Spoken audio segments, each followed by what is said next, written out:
베레시트 에클레시아입니다. 생명나무 강의 144번째 시간입니다.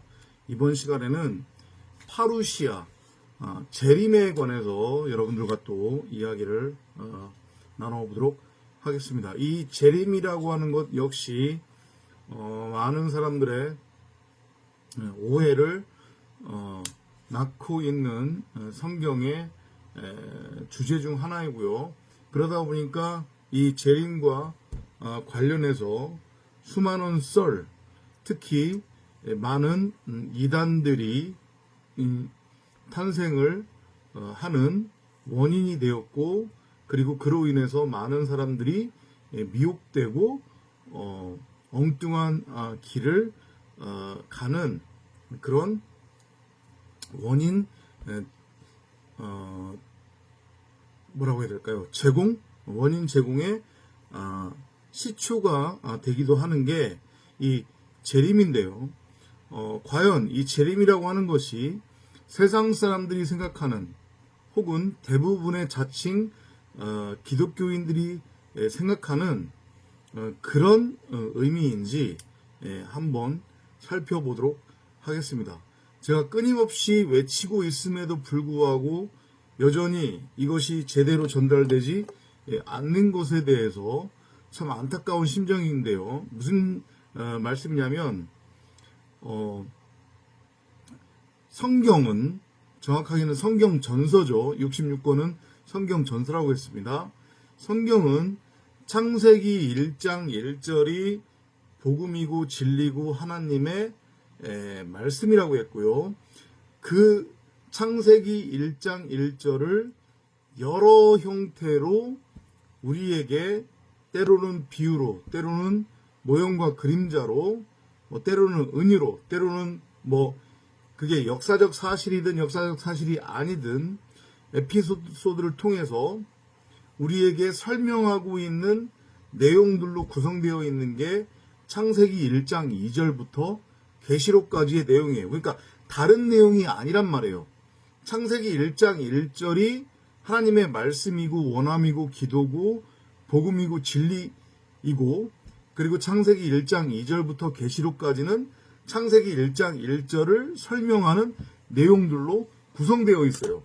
이걸 깨닫지 못하면 신천지 이단이 성경의 구절들을 이렇게 뚝뚝 하나씩 떼어다가 사람들을 미혹하는 것과 마찬가지로 본인들 입장에서 이해가 안 되고 깨달아지지 않으니까 성경을 뚝뚝 잘라서 자기네들이 이해하는 방식으로, 자기네들이 이해하고 싶은 방식으로 성경을 조각조각 때려 맞추는 그런 웃지 못할 현상들이 일어난단 말이에요. 참 그래서 안타깝고 답답합니다. 다시 한번 말씀드리지만 창세기 1장 1절이 진리고 복음이고 하나님의 말씀이고 하나님의 원함이고 하나님의 기도예요. 그리고 창세기 1장 2절부터 계시록까지는 창세기 1장 1절을 설명하는 부연 설명이다. 이렇게 여러분들이 이해를 하시면 되겠습니다. 좀 서두가 길었는데요. 자, 그러면 이제 재림으로 넘어가세요. 이 재림이라고 하는 단어는 헬라어로는 파루시아라고 합니다. 파루시아라고 해요. 근데 이게 여러분들이 생각하는, 혹은 대부분의 자칭 기독교인들이 생각하는 두 번째 다시 그 다음에 림이니까 내려옴, 그래서 두 번째로 내려온다, 이런 의미가 아니란 말이에요. 그래서 참 답답한 거예요. 네? 그래서 여전히 많은 사람들이 다시 올 지금 예수를 기다리고 있잖아요. 그죠? 예수가 다시 오면 나는 구원이다. 근데 지금 2000년이 지났어요. 그죠? 그게 얼마나 더 여러분들은 다시 올 예수를 기다릴 거고, 그러면 도대체 언제 여러분들은 구원을 받을 거냔 말이죠. 그리고 그러면 제가 누차 여러분들한테 질문을 던지지만, 여러분들이 생각하는 그 예수가 없던 시대를 살아갔던 구약의 사람들은 그러면 구원을 받았느냐 못 받았느냐. 출애굽한 이스라엘 백성들은 구원을 받았느냐 못 받았느냐. 응? 그 사람들은 초림 예수는 둘째치고 재림 예수도 못 받는데 그럼 그 사람들은 구원 못 받은 거냐. 이 질문에 대해서 대답을 해야 된다고 그랬잖아요. 그죠? 지극히 성경적으로 여러분들의 어떤 추측이나 상상, 여러분들의 생각으로가 아니라 답변 못 할 거예요. 그죠? 답변 못 하죠. 여전히 예수를 제가 골몇 번도 더 여러분들한테 말씀드리지만은 나와 같은 어떤 실체적 존재로 그렇게 인지를 하고 있기 때문에 제 질문에 대해서 대부분의 자칭 크리스천이라고 하는 사람들은 대답을 못합니다. 자, 그러면 재림을 논하기 위해서요. 다시 창세기 1장 1절로 우리는 돌아가야 돼요. 왜냐하면 또 말씀드리지만 창세기 1장 1절이 복음이라고 했어요. 그리고 창세기 1장 2절부터 계시록까지 등장하는 수많은 소재들, 에피소드들, 그것들은 거기에는 재림도 포함되는 거죠. 그것들은 창세기 1장 1절을 설명하는 도구고 수단이다. 자, 그럼 창세기 1장 1절의 내용이 뭐라고 했습니까?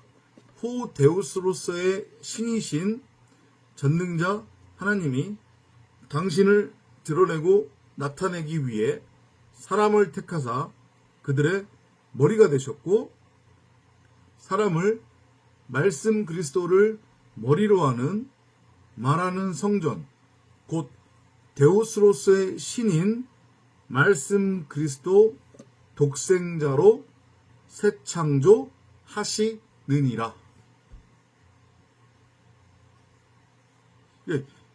이거에 대한 깨달음이 있지 않으면 그 다음으로 절대 못 넘어가요. 여러분들이 그렇게 좋아하는 바울 서신서에 정말로 많이 등장하는 성전, 너희는 너희가 하나님의 전인 줄 알지 못하느냐. 추상적인 얘기하는 거 아니거든요. 그때 바울이 말하는 하나님의 전, 그 하나님은 말씀을 뜻하는 거고, 저는 그 말씀을 담은 말씀의 집으로서의 우리를 의미하는 거예요. 그게 뭐냐면 바로 창세기 1장 1절의 완성이에요. 말씀 그리스도를 머리로 하는 말하는 성전. 이해돼요? 그러니까 그 상태를 또 뭐라고 했냐면 독생자라고 그랬어요. 그것을 모형으로 보여주는 게 2000년 전에 예수라고 그랬고요. 이걸 여러분들이 따라오면서 알고 깨달으셔야 돼요. 그렇지 않으면 제가 하는 말 절대 이해 못해요. 그리고 여러분들이 아는 게 전부고 진짜라고 여겨서 거기서 절대 벗어나지 못한단 말이죠. 그냥 문자 성경에 갇혀서. 아무튼 그렇게 말하는 성전, 말씀 그리스도로 우리를 새 창조를 해서 당신을 드러내고 나타내겠다고 하는 것이 하나님의 원함이고 기도고 작정이고, 그게 바로 구원이에요. 그러면 거기에서 핵심이 뭐냐? 말씀 그리스도를 머리로 하는 성전으로 우리를 새 창조하는 거래요. 그 말씀 그리스도, 한마디로 여러분들이 이해하는, 입만 열면 말씀 그러잖아요. 그죠? 그 말씀이에요. 그게 말씀 그리스도예요. 그 말씀 그리스도가 우리의 머리로 들어와야 되는 거예요. 그래서 말씀의 모형인 예수가 그 얘기 했잖아요. 그죠? 이것도 우리가 여러 번 나눴죠. 그죠? 여우도 굴이 있고 공중을 나는 새도 둥지가 있는데 인자는 머리 둘 곳이 없다.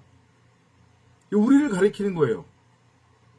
첫사람 아담의 상태로서의 우리의 머리는 율법이에요. 선악나무란 말이죠. 이해돼요? 그게 바로 예수예요. 반드시 죽어야만 하는. 그 예수가 죽어야, 잘 들어보세요. 그 예수가 죽어야 우리의 진짜 머리가 되는 그리스도, 말씀, 생명나무가 우리의 머리로 들어온단 말이죠. 말씀의 모형인 예수가 그 얘기하는 거예요. 창세기 1장 1절 얘기하는 거예요. 그래야 비로소 우리가 말하는 성전으로 새 창조가 될 수 있기 때문에 여러분들이 생각하듯이, 여러분들이 믿듯이 그 예수를 말씀이 아닌 실체적 존재로 만약에 여전히 여러분들이 믿고 있다면 그 예수가 우리의 머리로 어떻게 들어오냔 말이에요. 안 되잖아요. 이래도 이해가 안 되면 어쩔 수 없어요. 또 분명히 이 영상 올라가면 우리말 성경만 딸랑 댓글 달아놓고 도망가는 자가 있을 거예요.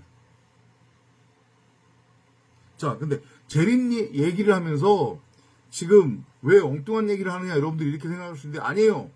재림하고 연결된 거예요. 자, 지난번에도 첫 번째 돌판, 두 번째 돌판 얘기했었는데 첫 번째 돌판이 깨지죠. 반드시 깨져야 돼요. 그죠? 그 첫 번째 돌판이 의미하는 것은 율법이에요. 선악나무예요. 그 첫 번째 돌판을 신약으로 와서 하나님이 어떻게 우리한테 보여주고 설명하고 있는 거냐면 예수로 비유로 설명하고 있는 거예요. 반드시 깨져야만 하는, 죽어야 하는 율법으로서의 선악나무, 가짜 머리. 근데 그게 진짜 내 머리를 흉내내고 있단 말이죠. 그 머리가 다나토스로 잘려져 나가야 두 번째 머리, 진짜 머리, 두 번째 돌판, 신비에 새겨지는, 우리의 신비에 새겨지는 두 번째 돌판, 새 언약이 우리의 머리로 넘겨져서 그래서 그분은 우리의 머리가 되고 우리는 그분의 몸, 지체로서 둘이 하나가 되어 비로소 창세기 1장 1절이 내 안에서 완성이 되는 거란 말이죠. 그래서 초림 예수가 의미하는 것은 율법을 뜻하는 거고 선악나무를 뜻하는 거고 첫 번째 돌판을 의미하는 거예요. 구약에서 계속 설명을 했는데 못 알아먹으니까 이제 신약으로 넘어와서는 아래 것으로 나타난 것으로 다시 설명을 하는 거예요. 이해돼요? 두 번째 돌판이 뭐냐면 그게 진짜 하나님의 말씀 생명나무예요. 진리예요. 그게 우리를 살리는 새 언약이 된단 말이죠. 이해돼요? 그게 바로 뭐냐면 그리스도예요. 그걸 재림이라고 하는 거예요. 아까 전에 재림의 헬라어가 뭐라고 했어요? 파루시아라고 했죠. 이 파루시아라고 하는 뜻은 무엇을 의미하는 거냐면 임하다, 알다, 깨닫다라는 뜻이에요. 두 번째로 내려오다라는 뜻이 아니란 말이에요. 그래서 사도행전에 보면 첫 번째 돌판이 깨지는 모습이, 그러니까 모세 오경에서 그려졌던 모습이 이제 아래 것으로 다시 우리한테 보여줬어요. 그죠? 그 하나의 비유와 모형인 실체로서. 그게 뭐냐면 예수로 그려지고 있는 거라고 했어요. 그 첫 번째 돌판 율법 선악나무로서의 예수가 나의 가짜 머리인데 진짜 머리 흉내를 내고 있었던, 그죠? 그 예수 선악나무 율법이 다나토스로 죽었잖아요. 그죠? 다나토스로 죽고 그 다음에 그리스도로 나타났죠. 그죠? 그리스도로 나타났어요. 그리고 나서 그 그리스도가 하늘로 올라갔죠. 그것은 그리스도가 바로 하늘적 존재, 바로 새 언약, 새 방언, 하늘의 방언, 말씀을 의미하는 거예요. 성령. 그리고 나서 성령이 강력하게 임하죠. 어디에? 마가의 다락방에. 그랬더니 그 다음부터 이제 사람들이 진리 복음을 알고 깨닫기 시작하는 거예요. 그걸 재림이라고 하는 거예요. 성령의 임함, 성령은 말씀을 뜻한다고 했으니까 그제서야 말씀을 깨닫기 시작하는 거예요. 이해돼요? 율법에 대하여 죽으니까 율법이라고 하는 가짜 남편 첫 번째 돌판이 깨져버리니까 그 선악문함으로서의 예수가 내 가짜 머리 흉내를 내고 있었던 예수가 죽고 첫 번째 돌판이 죽고 두 번째 돌판이 이제 내 마음판에 신비로 새겨지는 것. 생명나무는 내 밖에 선악나무로 있는 것이 아닌 내 안에 있는 거구나. 이것을 알고 깨닫는 거예요. 그래서 예수가 그 얘기 하잖아요. 내가 반드시 가야 된다. 내가 가야 아버지가 성령을 보내준다. 내가 가는 것이 너희에게는 유익이다. 그렇죠. 내가 가지 않으면 끊임없이 사람들은 하나님의 말씀을 자기 밖에 선악나무로 율법으로 두고 숭배의 대상으로 바라보는 거예요. 마치 성경을 눈에 보이는 문자 그대로 읽고 믿으면서 여전히 실체로서의 재림 예수를 기다리는 것과 마찬가지예요. 구원 이미 탈락한 거란 말이에요. 구원 꽝이란 말이죠. 그죠? 아무튼 말씀의 모형인 예수가 내가 가는 것이 너희들한테 유익하고 내가 가야 아버지가 너희들을 위해 성령을 보혜사 성령을 보내줄 거다. 그리고 그가 오면 내가 이전까지 너희들한테 말했던 것들 그 전까지는 그것을 다 율법으로 곡해하고 있었잖아요. 눈에 보이는 문자 그대로 오해하고 있었잖아요. 그런데 내 안에 성령이 발현되니까 하나님의 말씀은 내 밖에 있는 게 아니라 내 안에 있었구나. 이걸 알고 깨닫게 되면 그때서부터 성령이 아랫것 나타난 것 문자 성경의 의미 그 다음에 건물 성전의 의미 이런 것들을 다 풀어줘서 알고 깨닫게 된단 말이죠. 그것을 증언한 거예요. 말씀의 모형인 예수가. 보혜사 성령이 오면 그가 모든 것을 너희들한테 알게 하리라. 그 상태를 그렇게 해서 말씀 진리 복음을 깨달은 상태 창세기 1장 1절대로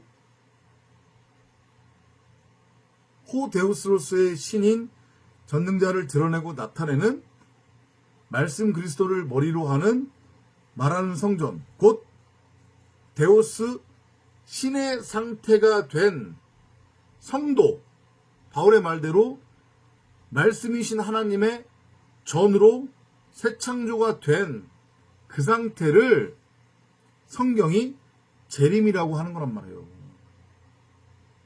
그럼 그게 구원의 완성이잖아요. 왜냐하면 성경이 뭐라고 했으니까 말씀을 성경은 하늘 하나님 나라 천국이라고 그랬잖아요. 그죠? 말씀이 있는 곳이 하나님 나라 천국이라고 했기 때문에 내가 비로소 말씀을 담은 말씀의 집으로 새 창조가 된 거니까 내가 하나님의 나라가 된 거예요. 내가 하늘적 존재가 된 거란 말이죠. 그러면 그게 재림, 구원의 완성이에요. 내 안에서.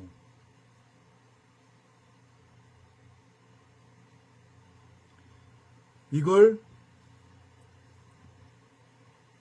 지난 10년 동안 하나님이 이렇게 끌고 가고 저렇게 끌고 가면서